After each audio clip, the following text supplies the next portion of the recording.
English की classes ले रहे हैं। तो आज का जो हमारा टॉपिक है वो है प्रोनाउंस। सबसे पहले देखते हैं कि जो प्रोनाउंस हैं उनको हम लोग सबसे पहले तो 3 पर्सन्स में डिवाइड करते हैं, जिसमें कि फर्स्ट पर्सन, सेकंड पर्सन और थर्ड पर्सन आता है। फर्स्ट पर्सन में हम क्या करते हैं, जो वक्ता होता है यानी कि जो बोलने वाला होता है वो अपने लिए जिन प्रोनाउंस का यूज करता है उसे फर्स्ट पर्सन में यूज करते हैं, जैसे कि आई और वी।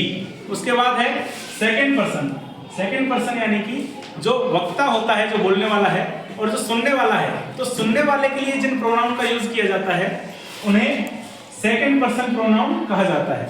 उसके बाद आता है थर्ड पर्सन, वक्ता यानी बोलने वाला और श्रोता यानी कि सुनने वाला। इन दोनों के अलावा अगर किसी तीसरे व्यक्ति के बारे में या तीसरे किसी वस्तु के बारे में हम बात कर रहे हैं तो उसके लिए जो प्रोनाउंस का यूज किया जाता है उसमें थर्ड पर्सन प्रोनाउन कहा जाता है।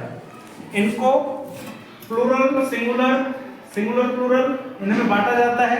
साथ ही में इनके कुछ वेरिएंट्स होते हैं जिसमें कि subjective, objective, possessive, adjective, possessive pronoun और रिफ्लेक्सिव प्रोनाउन, इस तरह से इनको बांटा जाता है। तो इसमें हम देखते हैं कि जो सब्जेक्टिव प्रोनाउन होते हैं वो तो सब्जेक्ट की जगह पर ही काम आएंगे, जैसे कि I, we, you, he, she, it और दे। लेकिन जो ऑब्जेक्टिव प्रोनाउन है ये किसी भी वाक्य यानी किसी भी सेंटेंस में ऑब्जेक्ट की जगह पर काम आते हैं। मी, अस, यू, हिम, हर, इट और देम। इसके साथ ही ये जो पजेसिव एडजेक्टिव है यानी कि ये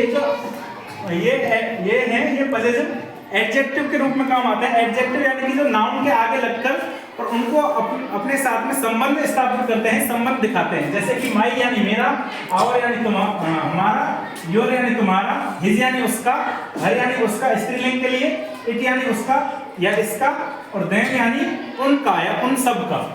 उसके बाद है पजेसिव प्रोनाउन में यानी माइन यानी हमारा, ours, yours, his, hers. It का जो पजेसिव प्रोनाउन है वो नहीं बनता है, इसलिए हमने क्रॉस लगाया हुआ है। और उसके बाद देयर्स जो कि थर्ड पर्सन का प्लूरल है। उसके बाद है रिफ्लेक्सिव प्रोनाउन जिसमें कि myself, our self, yourself और yourself, his, her, itself और देयर सेल्फ आते हैं। तो इस प्रकार से हमने प्रोनाउन पढ़े जिसमें हमने बताया कि 3 पर्सन होते हैं, फर्स्ट पर्सन, सेकंड पर्सन और थर्ड पर्सन। उसके बाद इनको सिंगुलर और प्लूरल में बांटा गया है। तो सिंगुलर में तो जैसे फर्स्ट पर्सन में सिंगुलर में आया आई, प्लूरल में आया वी। सेकंड पर्सन में सिंगुलर और प्लूरल ये दोनों एक ही होता है और वो है यू। इनका सिर्फ लास्ट में जाके अंतर पता चलता है जहां पर कि रिफ्लेक्सिव प्रोनाउन में, जहां योर के साथ सेल्फ आता है तो वो है सिंगुलर सेकंड पर्सन, और अगर उसके साथ योर सेल्फ आता है तो वो है प्लूरल सेकंड पर्सन।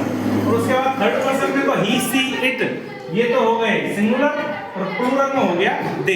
इस प्रकार से हमारा प्रोनाउन यहाँ पर खत्म होता है। धन्यवाद।